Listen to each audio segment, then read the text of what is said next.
जय हिंद, जय महाराष्ट्र, जय सनातन. बंधू आणि भगिनींनो, भारत हा सर्वगुण संपन्न असा देश आहे आणि पूर्वीपासून हजारो वर्षापासून तो सर्वगुण संपन्न असा देश आहे. त्याच्यामध्ये तीळ मात्र सुद्धा शंका नाही. परंतु आपसातील वादिवादामुळे, परस्परातील वादिवादामुळे परकीयांनी आपल्या देशावर आक्रमणे केली, आपल्या देशाला गुलाम बनवले. आणि हाच जो काही आज आपण जीवनामध्ये बऱ्याचशा गोष्टी अशा आहेत की परकीयांच्या आठवणीशिवाय आपण त्या जगू शकत नाहीत.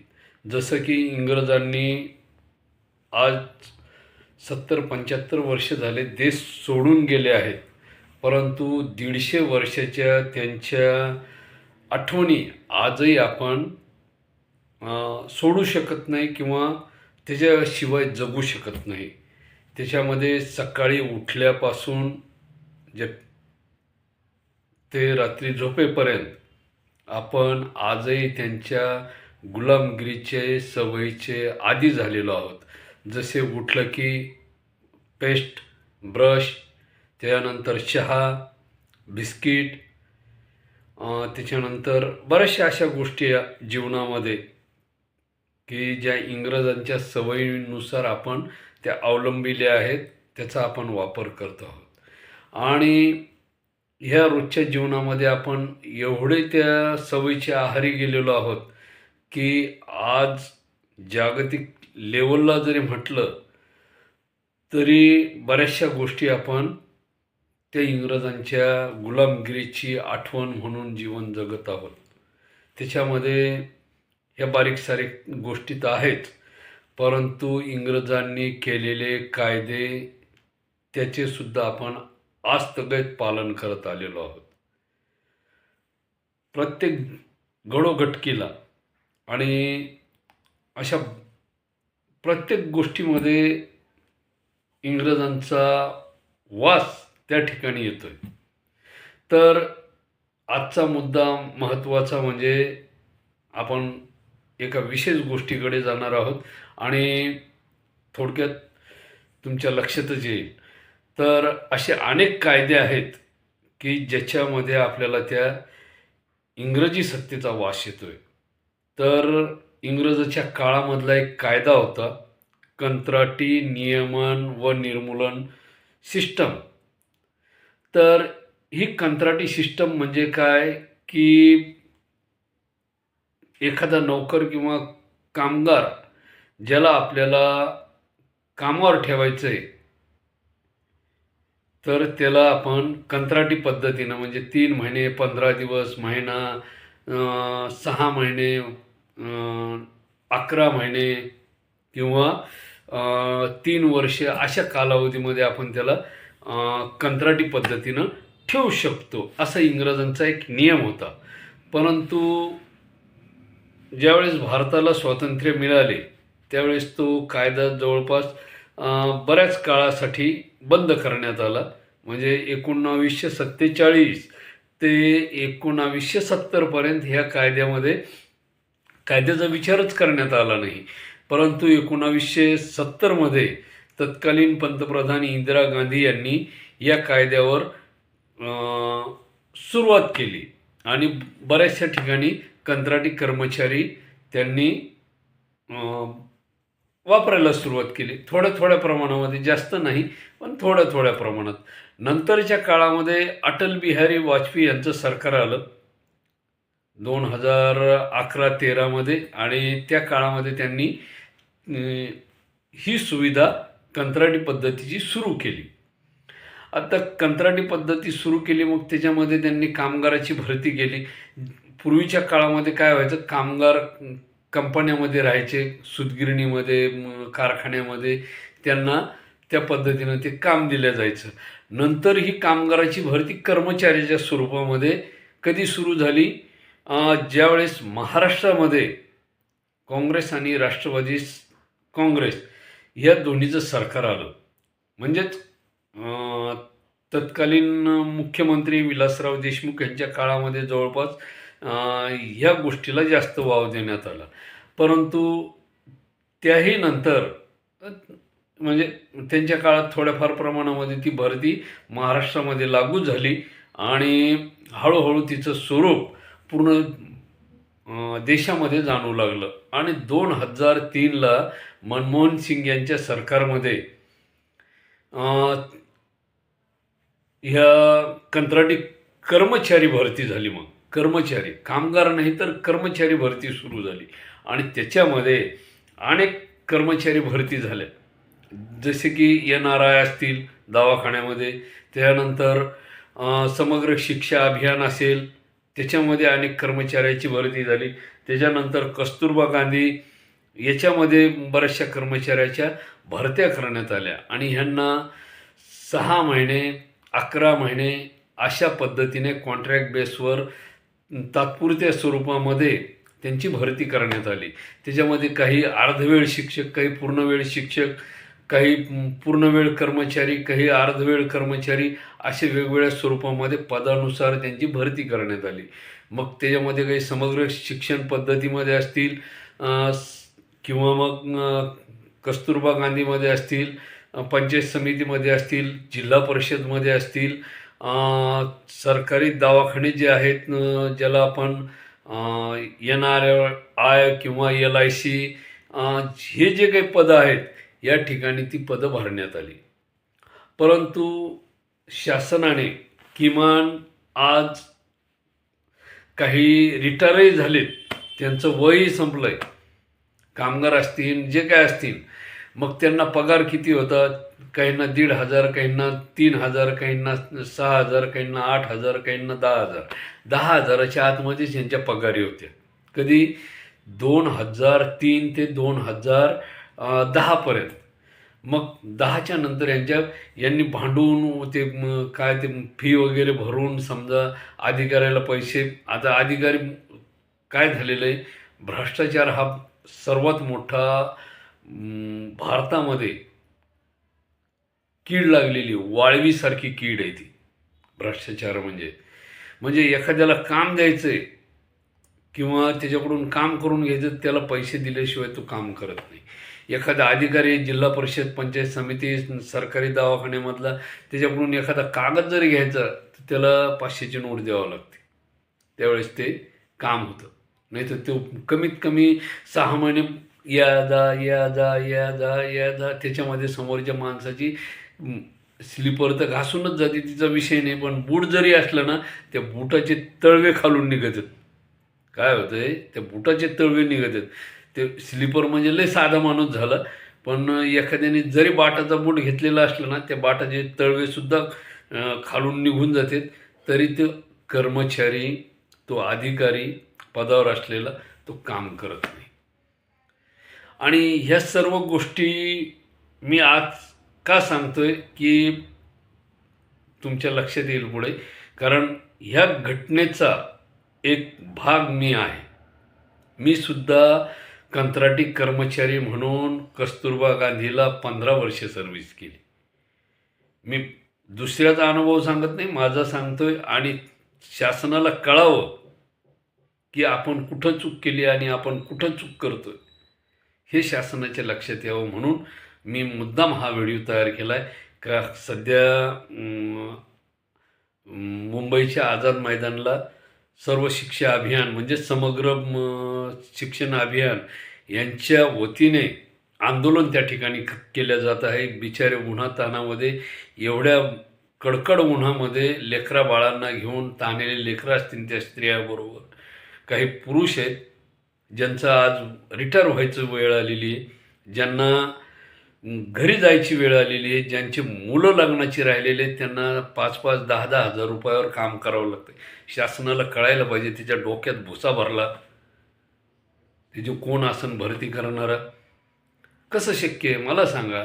इकडं महागाईनं आग पकडलेली आहे, गॅस कुठला भाव झालेला आहे, साधी किराणा माल जर भरायचा आहे तर तो कुठल्या कुठं भाव झालेला आहे, प्रत्येक गोष्टीला GST द्यावं लागते, प्रत्येक गोष्टीला टॅक्स भरावा लागतो. सर्वसामान्य माणसाचे हे हाल आहेत. आणि त्याच्यामध्ये शासन 5-5, 10-10 हजार यांच्याकडून काम करून घेतं, कंत्राटी कर्मचाऱ्याकडून. खेड्यागावामध्ये जर तो कर्मचारी राहत असेल कस्तुरबाच्या हिशोबाने, तर त्या गावामध्ये किमान रूम 3,000 रुपये भाडे असलेली रूम आहे. त्या माणसाने कसं राहायचं 10,000 रुपयाच्या पगारात? शासनाला कळायला पाहिजे. एक तर त्यांनी क्वार्टर अवेलेबल केलेले नाहीत त्या ठिकाणी. सरकारी दवाखान्याच्या ठिकाणी सुद्धा क्वार्टर अवेलेबल नाही आहेत, तर त्या ठिकाणी सुविधा नाही, लाईट नाही, पाणी नाही, झाडी नाही. आणि अशा अवस्थेमध्ये काही काही ठिकाणी जिथं क्वार्टरची व्यवस्था आहे तिथं या भौतिक सुविधा त्या ठिकाणी नाही आहेत. मग शासन करतं काय, मला हा महत्त्वाचा मुद्दा आहे. आणि आज त्या ठिकाणी हे समग्र शिक्षा अभियानचे कर्मचारी आज उपोषणाला गेली 10 दिवसापासून बसलेली आहेत. म्हणजे 9 तारीख 3रा महिना 2026 पासून ते लोक त्या ठिकाणी उपोषणाला आंदोलनाला बसलेली आहेत. शासन त्यांच्याकडं डोकून सुद्धा पाहायला तयार नाही, म्हणजे किती आश्चर्याची गोष्ट आहे. आणि शासनाने या बारीक सारी गोष्टीवर विचार करायला पाहिजे की खेड्यामध्ये कर्मचाऱ्याला राहायची सुविधा जर नसेल तर 10,000 रुपयामध्ये त्याचं घर भागतंय का? असे कितीतरी कर्मचारी आहेत ज्यांची अवस्था बिकट झालेली, ज्यांची मुलं लग्नाला आली, मुली लग्नाला आलेल्या, आज ते वाऱ्यावर असल्यावानी आहेत. सुशिक्षित बेकारी वाढलेली, 18-18, 19-19, 25-25 वर्षाची मुलं आहेत. काहींची मुलं 25, 26, 27 वर्षाची झालीत मुलं मुली. आणि मग हे सुद्धा बेकार आहेत. त्यांचा काय विचार आहे? हे आईवडील कंत्राटी आणि मुलं बेकार झालेली शिक्षण घेऊन, त्यांच्या शिक्षणाचं जे काय असेल ते उदो झालेलं, गरिबीमध्ये शिकलेले. आणि शिक्षणासाठी पैसा आणायचा कुठून? शासनाने शिक्षण तरी फ्री ठेवायला पाहिजे. पूर्वीच्या काळामध्ये जी गुरुकुल पद्धती होती, नालंदा विश्वविद्यालय, तक्षशिला विश्वविद्यालय, त्या ठिकाणी विद्यार्थी फ्री शिकत होते. गुरुकुल पद्धतीमध्ये फ्री शिकत होते. किमान विश्वविद्यालयामध्ये जाऊ द्या, परंतु जे खेड्यापाड्यामध्ये गुरुकुल होते त्या ठिकाणी सुद्धा विद्यार्थी फ्री शिकत होते. आज इथं डॉक्टर जर व्हायचं तर त्याला लाखो रुपये भरावे लागतात. मग ह्या कंत्राटी कर्मचाऱ्याची मुलांची काय अवस्था असेल? लाख रुपये जर भरायची त्यांची ऐपत नाही तर त्यांचे विद्यार्थी काय करतील? त्यांची मुलं काय करतील? काय शिकतील? शासनाने ह्या गोष्टीचा विचार करायला पाहिजे. आज महागाई ही झालेली आहे. 8वा वेतन आयोग लागू होतोय. ठीक आहे, तुम्ही कर्मचाऱ्याला पगारी वाढवून देतात जे स्केलवर आहे, ज्यांना कायमस्वरूपी गेलेलं आहे. परंतु ह्या लोकांची 20-20 वर्ष वाया गेलीत, ह्यांचं काय? यांना कधी कायम करणार? याच्यातले काही जण रिटायर झालेत, काही जण काम करता करता मेलेत, काहींनी आत्महत्या केल्या, काही जण सोडून गेलेत. मग अशा लोकांचं काय? ज्यांनी 10-10, 12-12 वर्ष, 15-15 वर्ष सर्व्हिस केली, सोडून गेलेत, काही जण सर्व्हिस करता करता मेलेत. मग त्या लोकांचं काय? शासन काय देणार या लोकांना? ज्यांनी समजा मेले, वारले, काहींचे अपघाती निधन झाले, त्यांचं काय करणार शासन या कंत्राटी लोकांच्या बाबतीत? मग अशा लोकांसाठी काय करणार? त्यांच्या परिवारासाठी काय करणार? काय करू शकतं शासन? काही उपाययोजना आहे? तर बंधू आणि भगिनींनो, जर माननीय मुख्यमंत्री असतील, अर्थमंत्री असतील, जे कोणी असतील, महसूल मंत्री वगैरे, जे ह्या पदाशी निगडीत आहेत, नोकर भरतीशी निगडीत आहेत, त्यांनी किमान माझ्याशी 1 तास समोरासमोर बसून चर्चा करावी. मी 50% बेकारी कमी करू शकतो, एवढे माझ्याकडे उपाय आहे. दुसरी गोष्ट, महागाईसुद्धा कमी करू शकतो, एवढा उपाय माझ्याकडं आहे. जर एक भारतीय ब्रिटनसारख्या देशाला मंदीच्या काळामध्ये सावरू शकतो, तर मी माझ्या उपाययोजनेच्या साहाय्याने 50% बेकारी निश्चितपणे कमी करू शकतो आणि महागाईसुद्धा कमी करू शकतो. असे माझ्याकडे उपाय आहेत. अशा अनेक उपाययोजना माझ्याकडे आहेत, ज्या मी समोरासमोर बसून सोडवण्याचा प्रयत्न करू शकतो. ते देशहितासाठी भविष्यात खूप गरजेचं आहे आणि एक ना एक दिवस हे शासनाला करावेच लागेल. नसता ज्या रामराज्याची अपेक्षा सर्वसामान्य जनता करत आहे ते अशक्य आहे. आता याच्यामध्ये या लोकांनी आपल्या आयुष्याची 20-20 वर्ष, 25-25 वर्ष या ठिकाणी वाया घातली. त्यांचं आयुष्य त्या ठिकाणी संपलं. त्यांचा परिवार आज ह्या 10-20 हजार रुपयामध्ये जीवन जगतो आहे. आणि मुलीचे लग्न कसे करायचे, घर कसं बांधायचं, त्या मुलाचं शिक्षण कसं करायचं, येणाऱ्या जो जावई आहे किंवा जी सून आहे त्यांचं कसं भागायचं. जावई आणणं काही सोपं कंडिशन नाही आहे किंवा सून आणणं काही सोपी कंडिशन नाही. आजच्या काळामध्ये सून भेटणं हा सर्वात मोठी समस्या झालेली. मग ह्या परिवाराने जीवन कसं जगायचं. शासनाने याच्यावर काही उपाययोजना करायला पाहिजे. यांच्या परिवाराला काही वाढीव मानधन किंवा कायमस्वरूपी असा काही पर्याय मार्ग काढायला पाहिजे, जेणेकरून हे परिवार सुखी होतील. असा काहीतरी उपाययोजना आणायला पाहिजेत. मी 15 वर्षे सर्व्हिस केली कस्तुरबा गांधीला. काय जीवन जगलो माझी मला माहीत आहे. या शासनाने गेली 15 वर्षामध्ये फक्त इन्स्पेक्शनला अधिकारी पाठवलेत. पगारीचा विषय झाला की तुमचं कल्याण होणार आहे, तुमचं भलं होणार आहे, तुमचं अमुक होणार आहे, तुमचं म्हणजे एखाद्या साधूसारखं या अधिकाऱ्यांनी बोलायचं. आणि मग आशेवर ठेवायचं. आशेवर ठेवून जीवन जगण्याचा आणि प्रत्येक माणसाची एक गोष्ट कशी असते की उद्याचा सूर्योदय नवीन काहीतरी घेऊन येईल, नवीन आशा घेऊन येईल, नवीन पालवी फुटेल या आशेनं माणूस जीवन जगत असतो. आणि गेली 20 वर्षे शासनाच्या डोक्यावरून ऊसुद्धा फिरली नाही. तुम्हाला सांगतो, त्या जे अधिकारी लोक यायचे त्यांना आम्ही निवेदन द्यायचो, बोलायचो, सांगायचो. पण त्या अधिकारी लोकांनी, तुम्हाला थोडक्यात उदाहरण सांगतो की पावसाळ्यामध्ये किती धो पाऊस पडू दे आणि अंगणामध्ये जर एखादं माठ पालथा घालून ठेवला आणि आपण जर अपेक्षा केली की तो माठ भरेल, तर बंधू आणि भगिनींनो तो माठ चुकूनही भरणार नाही. एक थेंबसुद्धा जाणार नाही, तर भरायचा विषयच काय. तसे हे अधिकारी, हे मंत्री लोक त्या पालथ्या गाड्यासारखे आहेत. काय यांच्या डोक्यामध्ये जाईल त्यावेळेस त्यांना कळेल. पण हे जाईल तेव्हा ना. तर आज मी तुम्हाला काही क्षणचित्र त्या मुंबईच्या आझाद मैदानची दाखवणार आहे. तुम्ही ते पुढे बघा, तुमच्या लक्षात येईल आणि तुम्ही त्यावरून ठरवा की या लोकांनी किती कष्ट केलेत.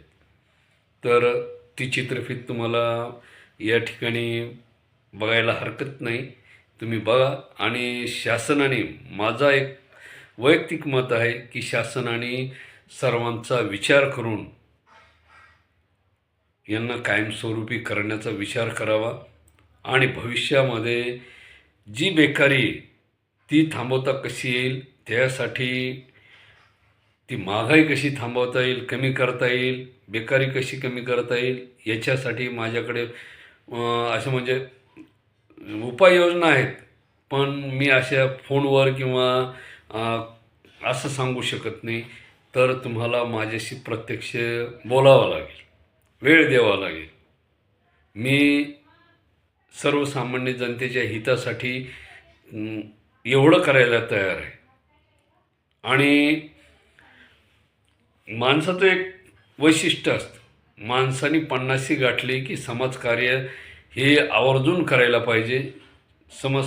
सर्वसामान्य जनतेचं भलं करण्याचा प्रयत्न करायला पाहिजे, कारण तो समाजाचा एक देणारा भाग असतो. आता हे आमदार खासदार नगरसेवक हे यांचं कार्य हे वेगळं झालं, परंतु त्यांनी, माझं तरी वैयक्तिक मत आहे, 50 झाल्यानंतर प्रत्येक राजकीय नेत्यांना राजीनामा द्यायला पाहिजे आणि त्यांनी सर्वसामान्याच्या समस्या राजकारणात न राहता आम पब्लिक सामान्याच्या समस्या त्यांनी 50 वर्षाच्या कालावधीमध्ये नंतर राजीनामा दिल्यानंतर, ठीक आहे तुम्ही 50मध्ये नाही देऊ शकत, 65 झाल्यावर तरी द्यायला काय हरकत आहे.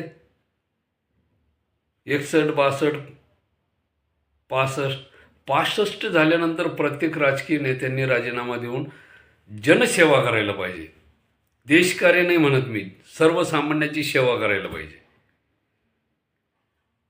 देशकार्य म्हणजे तुम्ही प्रत्यक्षित त्याचा भाग बनून राजकारणात राहून ती देशसेवा वेगळी, पण समाजकार्य हे तुम्ही 65 नंतर, आणि हे बंधनकारक करायला पाहिजे शासनाने. काय करायला पाहिजे, माननीय उच्च न्यायालयाने, सर्वोच्च न्यायालयाने, हायकोर्ट जे काय असेल त्यांनी 65चा कायदा करावा आणि त्या अंतर्गत हा कायदा पास करून प्रत्येक राजकीय नेत्याला 65 झाल्यानंतर त्यांनी समाजकार्य करायला पाहिजे. त्यांनी ते राजकारण सोडून द्यायला पाहिजे. अशी काहीतरी पर्यायी तरतूद करायला पाहिजे, जेणेकरून त्यांना या गोष्टीचं महत्त्व कळेल की सर्वसामान्य माणसं काय जीवन जगतात.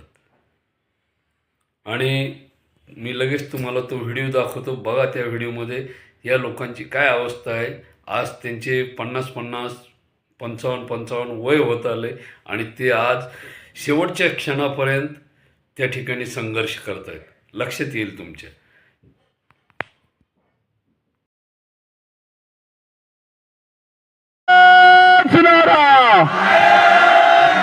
अरे किनारा, अरे भीक नको, अरे भीक नको, अरे आम्ही दिली गुणवत्ता, अरे आम्ही